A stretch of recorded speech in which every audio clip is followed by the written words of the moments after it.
Сәлем достар. Бүгінгі таңда ақылға қонымсыз әрі өте күлкілі спорттық ойындар аз емес. Солардың бір қатарын бүгінгі видеомда айтатын боламын. Ал сіздерден сұрарым, жай ғана дәл осы видеоға лайк басып, каналға жазылсаңыз болғаны. Бұл мен үшін үлкен мотивация. Ал ендеше көп созбай бастайық.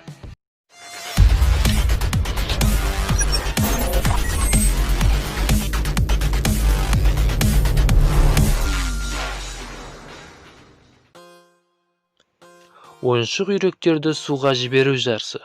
Бұл чемпионатқа қатысу үшін сізге тек ойыншық үйректерді сатып алып, оған есіміңізді жазсаңыз болғаны. Бұл чемпионат Еуропа елдерінде жақсы тараған.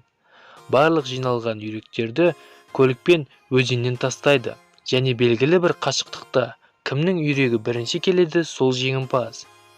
Ал жеңімпазға берілетін басты сыйлық $1 миллион.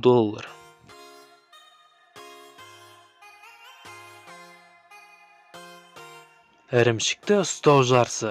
Ұлыбританиядан шыққан бұл жарыс көптеген адамдарды таңғалдыратыны сөзсіз, және үзбей тамашалайтын адамдар да аз емес.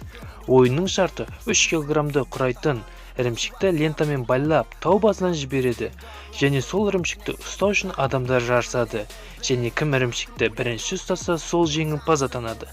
Менің ойымша, бұл жарыстың қауіпті жақтары өте көп. Орындықтар жарысы. Германияда офис жұмыскерлері өте қызықты, сонымен қатар қауіпті жарыс ойлап тапты. Офис орындығымен жарысу тәртібі: қырлы жолды кім жылдам жүріп өтеді, сол жеңімпаз. Бұл жарыс көптеген елдерде көңіл көтеру үшін жүргізіледі. Бас бармақ күресі. Бұл жарыста Британиядан шыққан. Жарыстың орындалу тәртібі: көріп отырғандарыңыздар аяқтың бас бармақтарымен күрестіру. Алдымен оң аяқты, сосын сол аяқпен күрестіреді.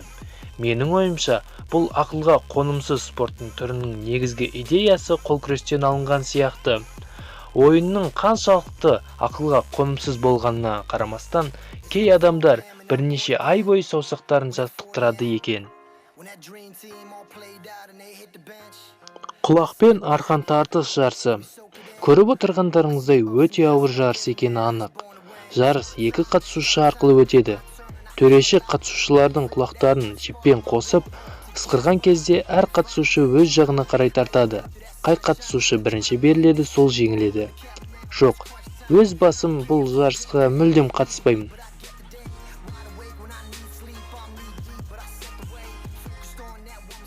Крапива немесе қалайы жеу жарысы.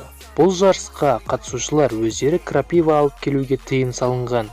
Өзімен бірге тек сыра немесе сусындар ғана алып кіре алады.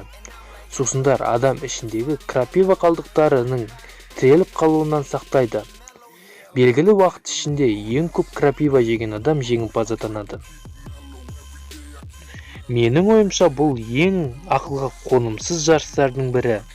Бірақ соған қарамастан, бұл жарысқа қатысатын адамдар өте көп. Ұялы телефондарды қашықтыққа лақтыру жарысы. Финляндиядан шыққан бұл жарыс дәрігерлердің айтуы бойынша адамды телефонға тәуелділіктен сақтайды. Ал орындалу тәртібі граната лақтыру жарысына өте ұқсас. Достар, бүгінгі видеода қай чемпионат сізді таңғалдырды? Немесе мүмкіндік болса, сіз қай жарысқа қатысатын едіңіз? Ойыңызды комментария қалдырыңыз. Және осы сияқты қызықты видеоларды жіберіп алмау үшін арнаға жазылыңыз. Келесі кездескенше.